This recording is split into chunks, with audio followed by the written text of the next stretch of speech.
तो दोस्तों अभी ये काफ़ी रिसेंट की ही बात है कि मैं अपनी सिस्टर को रेलवे स्टेशन से लेने जा रहा था और हम रेलवे स्टेशन से वापस आ रहे थे। तो जहाँ पर एग्जिट की टिकट कटती है ना, तो वहाँ पर जैसे मैं लाइन में लगा हुआ था तो साइड से एक बंदा आता है और वो मेरी गाड़ी से बम्प हो जाता है। अब जैसे ही ये होता है वो अपनी गाड़ी से बाहर निकलकर मुझसे लड़ने आ जाता है कि मेरी गाड़ी का तो लॉस हो गया, आप इसे कंपनसेट करो। मैं उसे समझाता हूँ कि यार मेरी कोई गलती नहीं है, आप साइड से आ रहे थे, मैं तो लाइन में ही था। पर वो कुछ सुनने को रेडी नहीं है और उल्टा वो मुझसे कहने लगा कि आप मुझे कॉम्पनसेट करो, मेरी डिक्की पे स्क्रैच आ गया, ये थोड़ा डेंट आ गया, आप इसके लिए मुझे कॉम्पनसेट करो। मैंने उसे काफी समझाया। चलो फिर मैंने कहा कि क्या लड़ना, हमारे पास इंश्योरेंस तो है ही है कि इंश्योरेंस से कर लेंगे। तो मैंने उनको बोला एक बार ही पहले कि आप अपनी इंश्योरेंस से इसका क्लेम ले लीजिए। उसने मुझे जवाब दिया मैं अपनी इंश्योरेंस से क्यों क्लेम लूं कि उसका नो क्लेम बोनस जाएगा।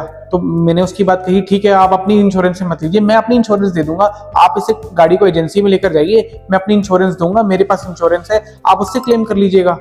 तो वो मुझे कहने लगा इंश्योरेंस क्लेम होगा तो उसका नो क्लेम बोनस तो जाएगा ही जाएगा। तो मैंने उसे समझाया कि मेरे पास थर्ड पार्टी इंश्योरेंस है, मेरी इंश्योरेंस से आप कुछ लोगे तो आपका नो क्लेम बोनस नहीं जाएगा। तब मुझे रियलाइज हुआ कि उसे समझ ही नहीं आया कि थर्ड पार्टी इंश्योरेंस है क्या। आसपास 2-3 लोग और भी आ गए बात करते समय, उनको भी बात नहीं समझ आई कि थर्ड पार्टी इंश्योरेंस क्या बात हो रही है, किसी को कुछ नहीं समझ आया।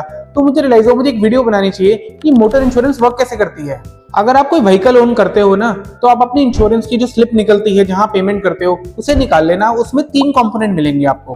पहला होता है third party insurance. Third party का मतलब सिंपल है, फर्स्ट पार्टी हुए आप, सेकंड पार्टी हुई इंश्योरेंस कंपनी और थर्ड पार्टी हुई जिसका नुकसान हुआ है। मतलब अगर आपकी गाड़ी से किसी भी सामने वाले को नुकसान होता है या उसकी डेथ हो जाती है तो सेकंड पार्टी यानी इंश्योरेंस कंपनी थर्ड पार्टी को कॉम्पनसेट करेगी।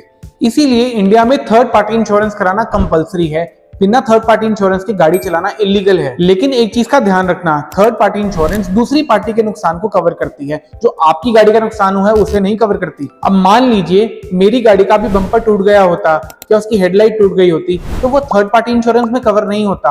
अपनी गाड़ी के नुकसान को कवर करने के लिए हमें एक सेपरेट प्रीमियम देना पड़ता है जिसे हम कहते हैं ओन डैमेज कवर। ये ओन डैमेज कवर करता है आपकी खुद की व्हीकल के रिस्क जैसे फ्लड, फायर, एक्सीडेंट एटसेट्रा।